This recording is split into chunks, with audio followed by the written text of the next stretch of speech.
भाई साहब, Kushinagar international airport एक बार फिर राजनीतिक मुद्दा बन गया है, क्योंकि जिस सरकार में कुशीनगर इंटरनेशनल एयरपोर्ट को बनाने का पहल किया गया, उसी पार्टी के राष्ट्रीय अध्यक्ष को कुशीनगर इंटरनेशनल एयरपोर्ट पर उतरने नहीं दिया गया। अब आप सोच रहे होंगे कि आखिर कौन ऐसी पार्टी है और किसकी सरकार थी जो कुशीनगर इंटरनेशनल एयरपोर्ट को बनाने में सबसे पहले पहल की थी। तो हम आपको बता दें कि समाजवादी पार्टी की उस समय सरकार थी और उत्तर प्रदेश के मुख्यमंत्री थे अखिलेश यादव, जो इस समय राष्ट्रीय अध्यक्ष हैं समाजवादी पार्टी के। जब वो सरकार में थे तो लगभग 200 करोड़ कुशीनगर इंटरनेशनल एयरपोर्ट को बनाने के लिए सबसे पहले पहल किए थे, ताकि बुद्ध स्थली को जो यहाँ पर पर्यटक है उसमें उसका बढ़ावा मिल सके। लेकिन वहीं 2 दिन पहले उत्तर प्रदेश के पूर्व मुख्यमंत्री और समाजवादी पार्टी के राष्ट्रीय अध्यक्ष अखिलेश यादव जी का कुशीनगर दौरा था, लेकिन उनको कुशीनगर इंटरनेशनल एयरपोर्ट पर नहीं उतरने दिया गया। उनकी काफी दिली ख्वाहिश थी कि वो कुशीनगर इंटरनेशनल एयरपोर्ट पे उतरे और वहां से बाई रोड जहां पर उनको जाना था, जिस कार्यक्रम में जाना था, वहां पर जाएं। लेकिन कुशीनगर इंटरनेशनल एयरपोर्ट के हाई सिक्योरिटियों के द्वारा यह कहा जाता है कि यहां पर मौसम खराब है, जिसके वजह से आपको यहां पर उतरने में असुविधा है। और यही हवाला देते हुए, मौसम खराब का हवाला देते हुए, अखिलेश यादव का जो विमान है वो गोरखपुर जो है वो डोमेस्टिक एयरपोर्ट पर उतार दिया जाता है। फिर वहां से वो बाई रोड कुशीनगर आते हैं। कुशीनगर जब आते हैं तो पहले हाटा मदनी मस्जिद जाते हैं, जिस पर बुलडोजर कार्रवाई की गई थी। उसके बाद वो डॉक्टर पूर्णवासी देहाती के श्रद्धांजलि सभा में जाते हैं और फिर समाजवादी पार्टी के पूर्व जिला अध्यक्ष रहे शुकुरला अंसारी के परिवार से मुलाकात करते हैं।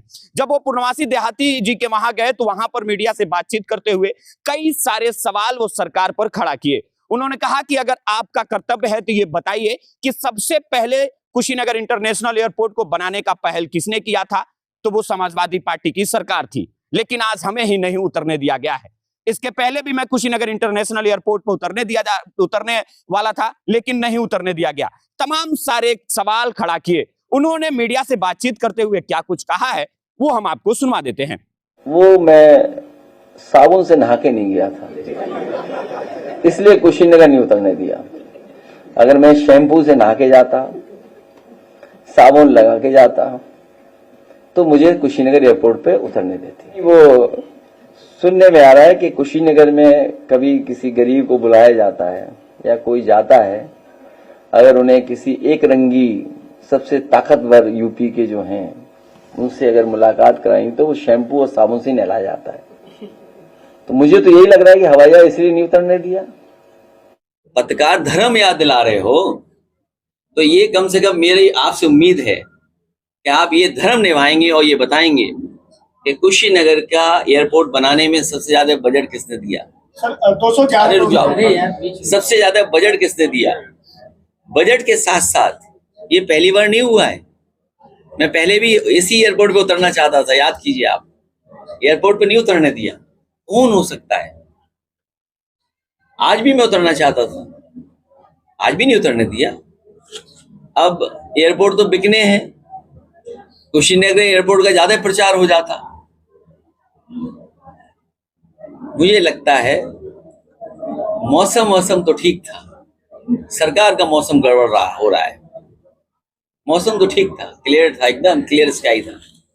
मुझे उम्मीद है अपना पत्रकारिता का धर्म निभा करके ये भी हमें जानकारी देंगे और पहुंचाएंगे कि आखिरकार कुशीनगर एयरपोर्ट पे मौसम खराब था, कि विजिबिलिटी कम थी, या कोई टेक्निकल फॉल्ट था, या कोई पॉलिटिकल गेम था, या कोई पॉलिटिकल इंसान है शैम्पू वाले, उनकी वजह से नहीं उतर पाया।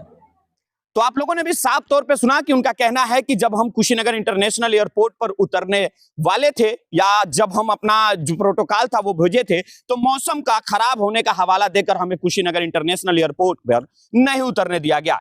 आखिर इसके पीछे कौन लोग हैं?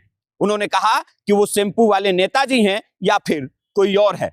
अब आप लोग जानते ही होंगे कि Samajwadi party Kushinagar international airport के लिए सबसे ज्यादा पैसा दी थी और आज हमें ही नहीं उतरने दिया गया है। जब यह मामला राजनीतिक होने लगा तो फिर लास्ट में कुशीनगर इंटरनेशनल एयरपोर्ट से उनकी फ्लाइट जो थी वो रवाना की गई।